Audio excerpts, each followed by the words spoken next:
आज मैं बस आपसे बात करने आया हूँ क्योंकि मेरे पास बहुत सारे ऐसे मेल्स, मैसेजेज, कॉल्स आ रहे हैं और लोग बोल रहे हैं कि सर मैं ज़िंदगी में फ़ेल कर गया हूँ, मैं किसी टेस्ट में फ़ेल कर गया, किसी एग्ज़ाम में फ़ेल कर गया, मेरा एग्ज़ामिनेशन का पेपर अच्छा नहीं जा रहा है। सर मैंने कोई स्टार्टअप स्टार्ट किया था लेकिन वो उसमें मैं फ़ेल कर गया। सही बात है, जब कभी इंसान फ़ेल करता है तो दिल में बहुत दुख होता है और ख़ासकर तब जब हमारे घर वाले, हमारे मम्मी पापा, भाई बहन या कुछ 2-4-5 मित्र सभी लोग नहीं समझते हैं और शायद कुछ हद तक वो लोग भी अपनी जगह सही हों।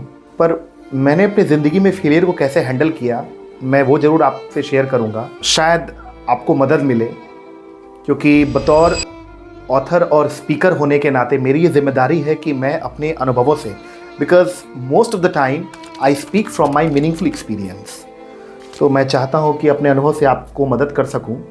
देखिए, मेरी ज़िंदगी में फेलियर की घटना जो एक बार शुरू हुई है ना, आज भी बहुत सारी चीज़ों में मैं फ़ेल कर रहा हूँ।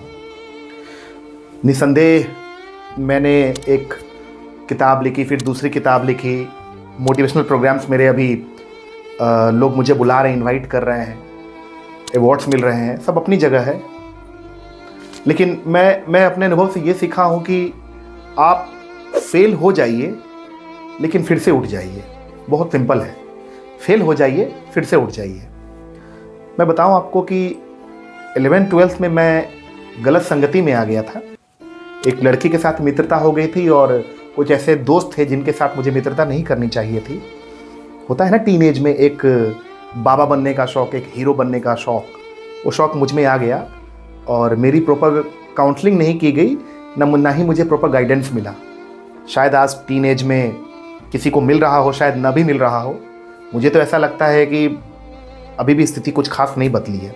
स्टिल मैं अपनी बात करूँ तो मैं 11th-12th मेरा ख़राब रहा, बहुत ख़राब रहा। 12th में मैं फ़ेल कर गया, केमिस्ट्री में मुझे कम पार्ट लग गया। मैं अपने मार्कशीट को ऐड कर दूंगा, आप देख सकते हैं मार्कशीट हमारा यहाँ, जहाँ पर मैथ्स में मुझे 33 और हर सब्जेक्ट में मैं जस्ट पास था और केमिस्ट्री में फ़ेल कर गया। फिर कम पार्ट एग्ज़ाम होता है CBSE में, कम पार्ट एग्ज़ाम देकर मैं आगे बढ़ा। उसके बाद क्योंकि मेरा जब ब्रेकअप हुआ था तो मुझको बहुत तकलीफ़ हो रही थी, मुझे बहुत दर्द हो रहा था। मैं डिप्रेशन में चला गया, सीवियर डिप्रेशन में। सुसाइडल थॉट्स आने लगे क्योंकि रिलेशनशिप का फेलियर रहा और एग्ज़ाम का फेलियर रहा, प्लस अपने घर में सबसे ज़्यादा इग्नोर किया गया चाइल्ड मैं ही रहा।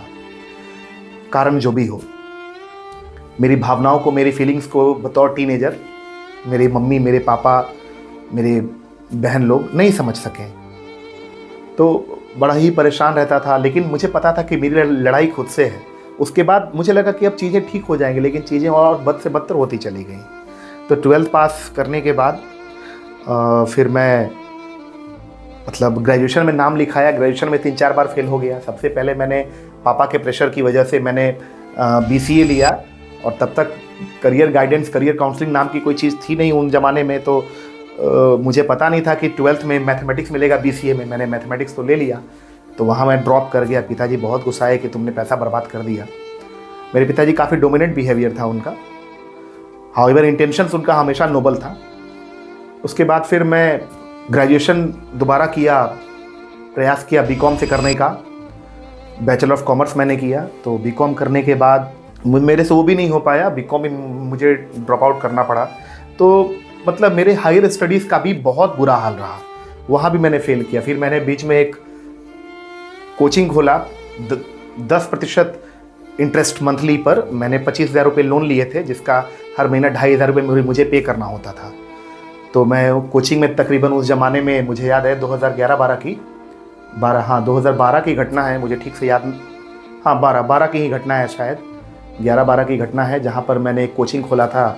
अपने छोटे कहीं कोचिंग पढ़ाता था, तो 20,000 रुपये मेरे पास थे और 25,000 रुपये मैंने इंटरेस्ट पे, मंथली इंटरेस्ट पे 10% इंटरेस्ट पे मैंने लोन लिया था। और मैंने कोचिंग में 50-60 हज़ार रुपये लगा दिए, 70,000, और कोचिंग में और पैसा लगता गया।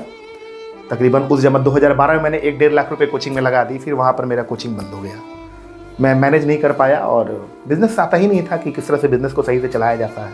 कोई जानकारी नहीं थी। मुझे लगा था कि मैं अच्छा से पढ़ा लूँगा तो मैं बिज़नेस बहुत अच्छा चला लूँगा, लेकिन ऐसा होता नहीं है। उसके लिए अलग बुद्धि, अलग दिमाग की ज़रूरत पड़ती है। वहाँ फेल हो गया। उसके बाद बहुत सारे स्कूल्स में ट्राई किया शुरू में पढ़ाने के लिए बतौर इंग्लिश टीचर, तो कहीं रिजेक्शन होती थी, कहीं लोग मिलते नहीं थे, तो इस तरह से करके वहाँ भी मैं फ़ेल हुआ। और उसके बाद जब मैं आज जिस भी लेवल पे हूँ, मुझे लगता है कि मेरा कोई लेवल नहीं है अभी, मुझे अभी बहुत काम करना है। लेकिन जैसा लोग बताते हैं, तो मैं जहाँ कहीं भी ज़िंदगी में हूँ वहाँ भी मैंने प्रत्येक दिन बहुत सारे मेल्स किए हैं, बहुत लोगों को फ़ोन कॉल्स किए हैं। मुझे लगता है कि ऑन एन एवरेज मैंने बहुत सारे लोगों को कॉल्स किया है। मैं पिछले 4 साल में ऑनलाइन और ऑफलाइन मिलाकर पर्सनली कम से कम 1 से 2 हज़ार लोगों से मैं मिला हूँ, मिनिमम तो उतना है, पर्सनली मैं मिला हूँ। तो बहुत सारे ऐसे लोग हैं जो मतलब नहीं चाहते थे कि मिले, इग्नोर कर देते थे, फ़ोन नहीं उठाते थे, है ना, कि नहीं ये क्या है, इसकी कोई हैसियत नहीं, छोटा है लड़का है ये, इसको क्या वैल्यू। तो देखिए ये कहानी बहुत लंबी है, मैं अपनी पूरी कहानी फिर कभी आपको डिटेल में बताऊंगा। लेकिन उन लोगों से मैं कहना चाहता हूँ कि देखिए हताश और निराश मत होइए, है ना। मैं समझता हूँ कि जब ज़िंदगी पीटती है, जब ज़िंदगी आपको दंड देती है, सज़ा देती है, तो इंसान को बहुत तकलीफ़ होती है, उसको बर्दाश्त नहीं होता है, उसको बहुत ख़राब लगता है कि आखिर ऐसा मेरी ज़िंदगी में क्यों हो गया। लेकिन देखिए उठना तो पड़ेगा ना, है ना। आप वो कहते हैं ना, उठ बांध कमर क्यों डरता है, फिर देख खुदा क्या करता है। तो उठना तो पड़ेगा, लड़ना तो पड़ेगा। आपकी लड़ाई है, आपकी लड़ाई सिर्फ आपसे है, कोई साथ नहीं देगा। मम्मी पापा भाई बहन दोस्त कोई साथ नहीं देंगे, बुरे वक्त में परछाई भी पीछा छोड़ देगी। लेकिन आपको अपने आप पे विश्वास होना चाहिए, जिस तरह से मुझे अपने आप पे अखंड अटूट विश्वास है। मैं आगे बढ़ता जा रहा हूँ, काम करता जा रहा हूँ, फेलियर मिल रहा है तो भी खुश हूँ, सक्सेस मिल रहा है तो भी खुश हूँ। मैं एक बैलेंस्ड वे में लाइफ को जी रहा हूँ। तो मैं अपने अनुभव से यही बताऊंगा कि ज़िंदगी में हमेशा आगे बढ़िए, जहाँ भी है, जिस लेवल पर भी है, धीरे धीरे करके छोटा सा स्टार्ट लीजिए और धीरे धीरे करके आगे बड़ी एक स्ट्रेटजी बनाइए, बुक रीडिंग कीजिए, बहुत सारी चीज़ें आपको करने पड़ेंगे। धीरे धीरे सब कुछ होता चला जाएगा। और कब आपको सफलता मिलेगी, आपके लक्ष्य की प्राप्ति होगी, ये बताना बड़ा मुश्किल है। आपका काम है सिर्फ काम करना। और मैं चाहता हूं कि अपने अनुभव से आपकी मदद कर सकूं, इसीलिए मैंने ये बताया। अपने जीवन की छोटी सी कहानी मैंने आपको बताई। बहुत अधिक अगर आपको कहानी मेरी देखनी है तो मैं डिस्क्रिप्शन में जो स्टॉक्स का लिंक दे दूंगा, वहाँ पर मेरी कुछ इससे थोड़ी सी ज़्यादा कहानी मैंने बताई है। अगर आप बोलोगे तो मैं अपनी कहानी विशेष रूप से एक बार ज़रूर डिटेल में अपने चैनल पर डालूँगा। लेकिन मैं एक ही चीज़ कहूँगा कि अगर आप फेलियर से डरते हैं तो फिर आपको जीने का कोई अधिकार नहीं, सांस लेने का कोई अधिकार नहीं, मनुष्य जाति में जिंदा रहने का कोई अधिकार नहीं। अगर आप जिंदा हैं तो जिंदा दिल रहिए, ठीक है ना।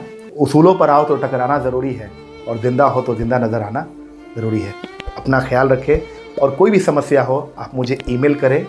मेरे वेबसाइट पे मेरा नंबर दिया हुआ है, आप हमसे बात कर सकते हैं।